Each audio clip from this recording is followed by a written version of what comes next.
Come on, sweet boy, come on. They get about a total of 7 pounds of fish each day. Right now she's getting 37 ounces of apples, which usually equates to about 6.5 apples, if you can imagine. We go through a lot of food. Everyone thinks the animals just eat the grass that they're standing on, especially for the hoofstock. That is not the case. It's important for us to mimic what the animals would experience in their wild setting here at the Detroit Zoo. And there's at least thousands, maybe even close to 1 billion crickets in here. We have camels, rhinos, giraffes, generate a fair amount of manure. We can get so much information from the animal poop. It's sort of like a little gold mine for us. It's not just waste, but it gives us a lot of really valuable information. Hi everyone, I'm Randy Hamilton. I'm Maurice Anderson. And welcome to the Detroit Zoo Inside and Out.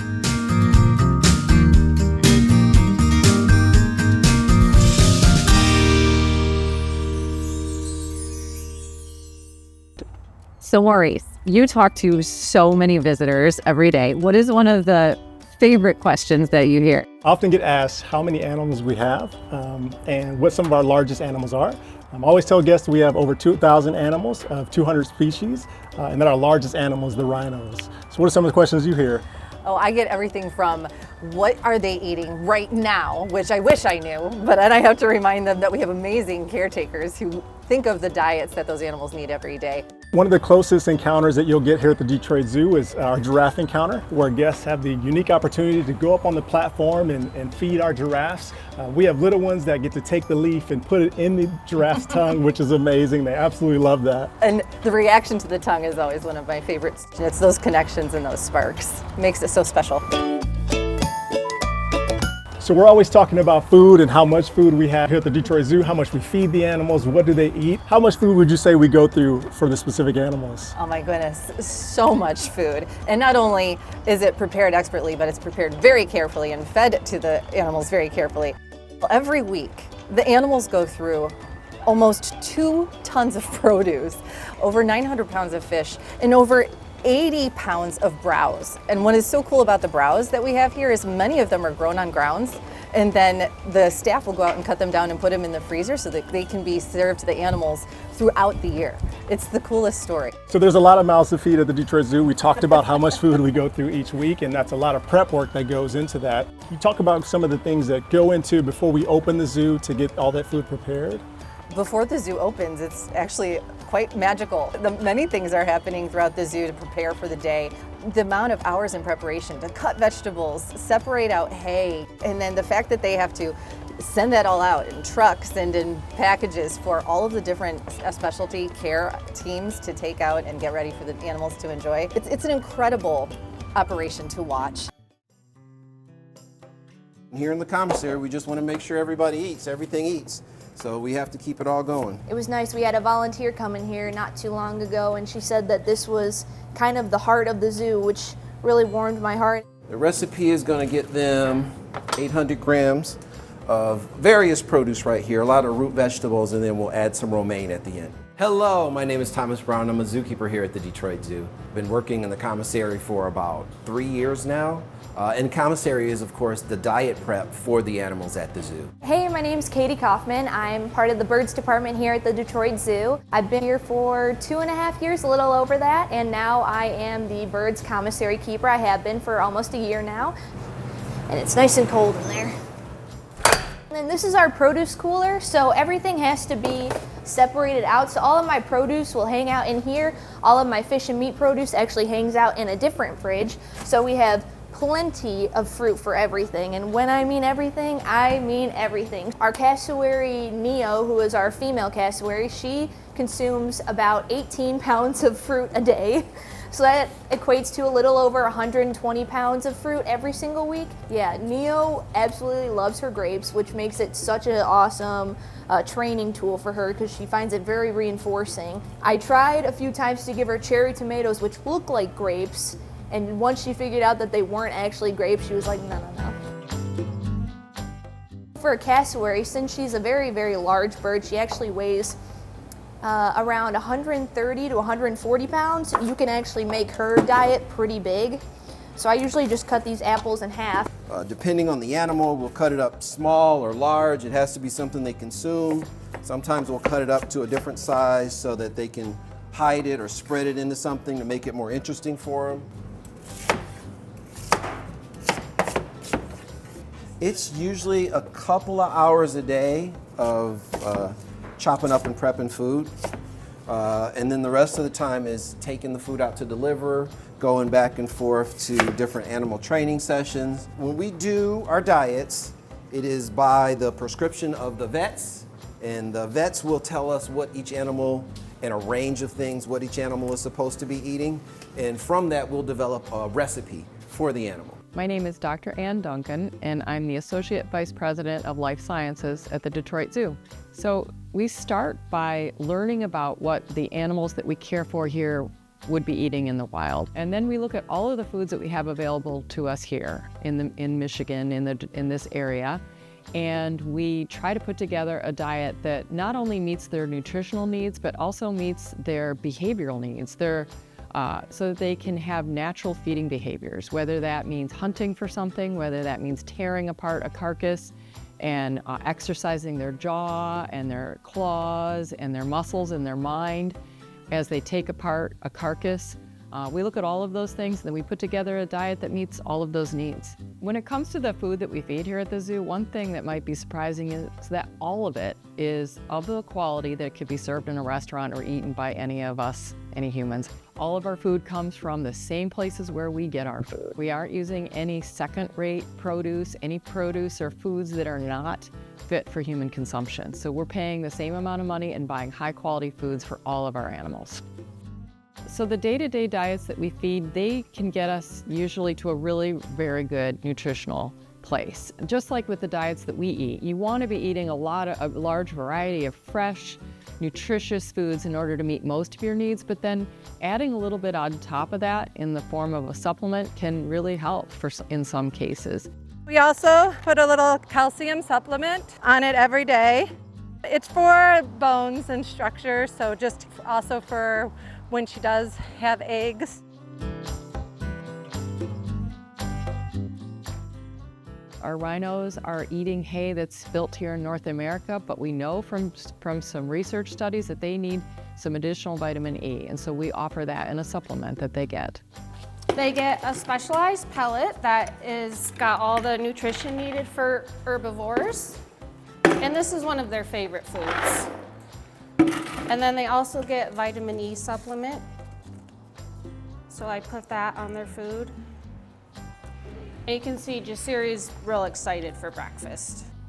A lot of our supplements used at the zoo are not necessarily just for nutritional goals, but they're also to help them with health challenges that they have. For instance, we have older animals that might have trouble maintaining weight as they age. And so we might be looking at adding things that are more calorically dense so that they can just keep their weight in a healthy range as they age. Just like people, sometimes it's okay to eat something once in a while, but you can't eat it every day. So we have to make sure the treats don't come too often. We do make a lot of the ice treats here in our big freezer. We'll put tubs of water with their favorite things in it and make a big popsicle out of frozen fish maybe, if you're a polar bear or something, or put someone else in there that'll make it more interesting, give them a little more time and engagement in how much they're eating and how they're eating it and how they're interacting with it. A lot of the sea otters, for example, they do a pretty good amount of food and fish and crustacean type items that would be pretty good for me, a crab boil, but you know, they get that as their everyday diet. So they're eating pretty good every day. We're almost here with this, and we'll put this back in the fridge. We don't want to leave things out of the fridge for too long. You are what you eat is true.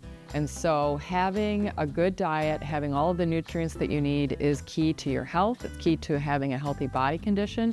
It's important to immune function. It's critically important. There you go. Now you're ready to feed some warthogs.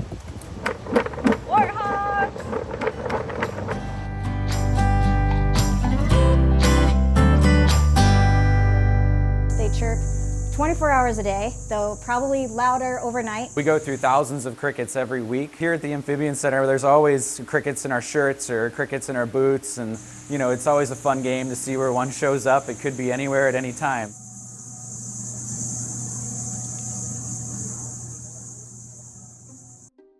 We talked about the pounds and the tons of food that we go through, but by the numbers, the thing that we have the most of would be crickets. Crickets, yes.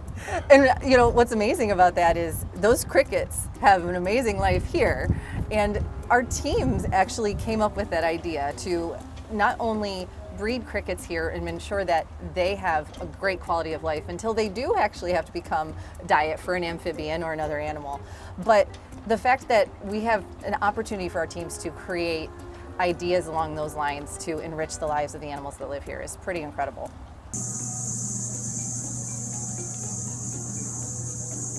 I do actually really like the sound of crickets chirping. My name is Emily Reiser.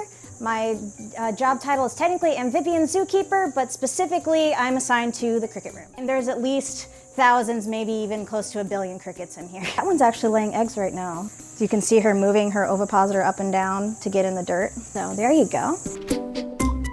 So we go through thousands of crickets every week. We breed them at the zoo on site. We go through probably 10,000 plus crickets a week feeding out food for our animals. So that's very important to us. My name is Mark Vassallo. I'm the curator of amphibians at the Detroit Zoo.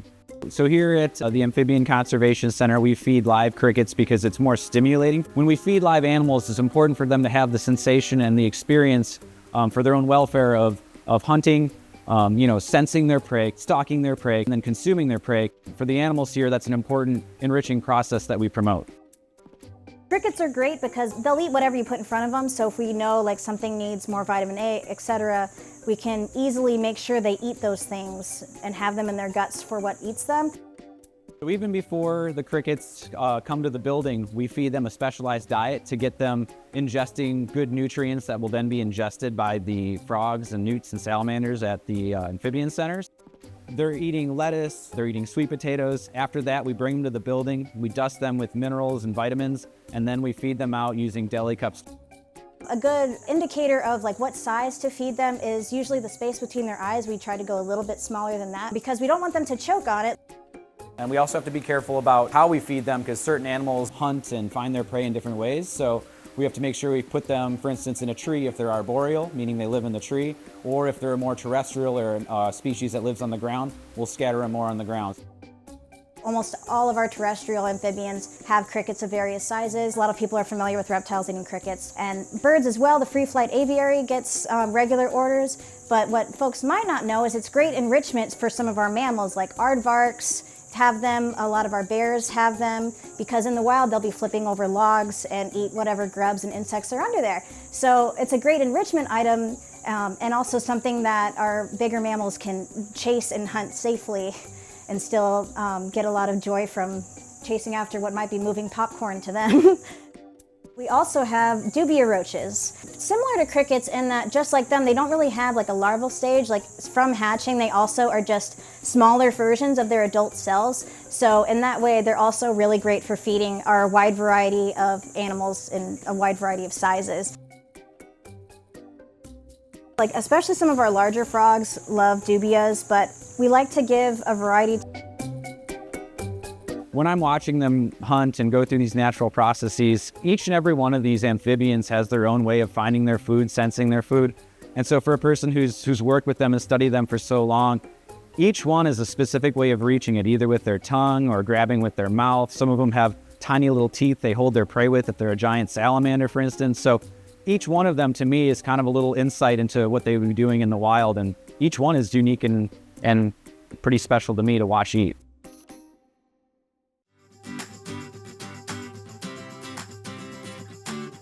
Both the volume, I think, sometimes surprises people. Sometimes people thought it would be a lot more. The fact that is that with the number of animals we have, it's quite a bit. We have camels, rhinos, giraffes, generate a fair amount of manure. It's sort of like a little gold mine for us. It's not just waste, but it gives us a lot of really valuable information.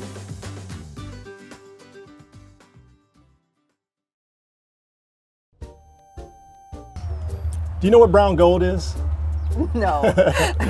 It's the valuable stuff that we not only clean, pick up, but also compost, but we also study it. And that's for our animals' welfare, to understand what's going on in their lives and their wellness.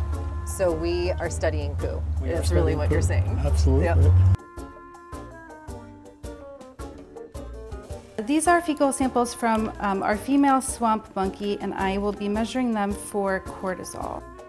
Hi, my name is Emily Beauvais. I am the Center for Zoo Animal Welfare Laboratory Associate. So I run all of the fecal samples here in the endocrinology lab. So endocrinology is the study of animal hormones. My name is Dr. Grace Fuller, and I'm the Senior Director of Animal Welfare and Research for the Detroit Zoological Society.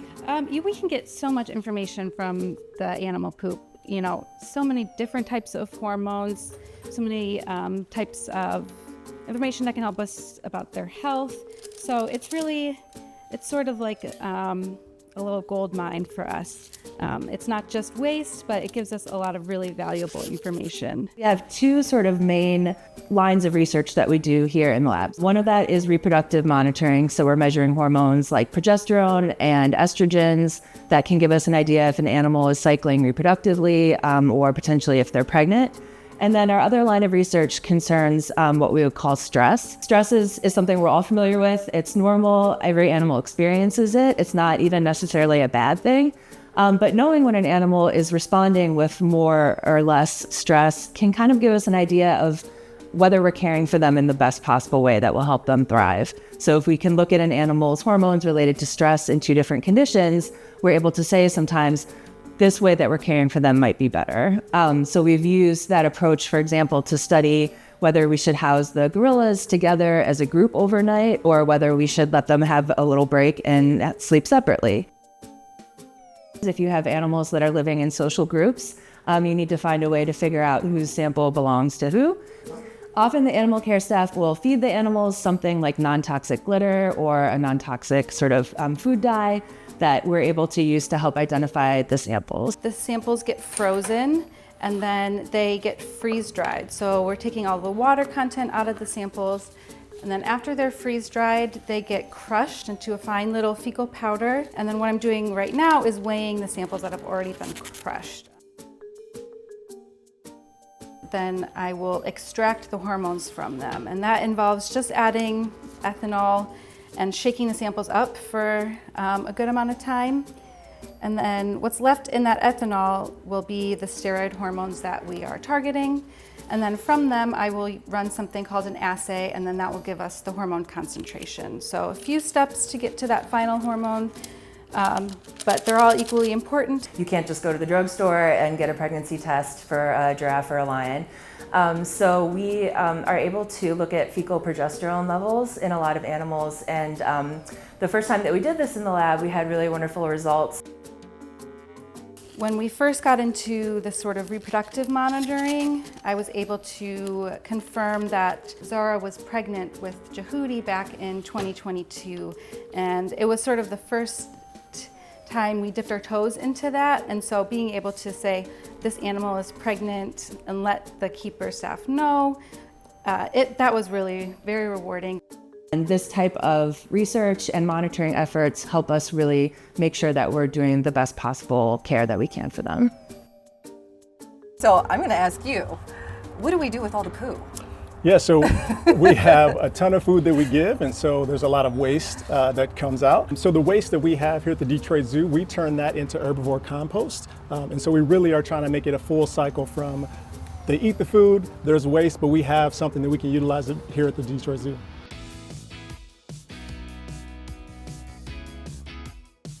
The manure, it gets all collected by our life sciences team, the animal keepers.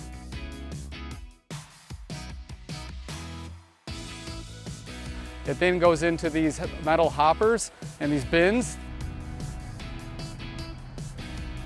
Once it's collected there, it then comes and gets collected with our landscape team. Our landscape team takes the material, collects it all, combines it, puts it into a dumpster.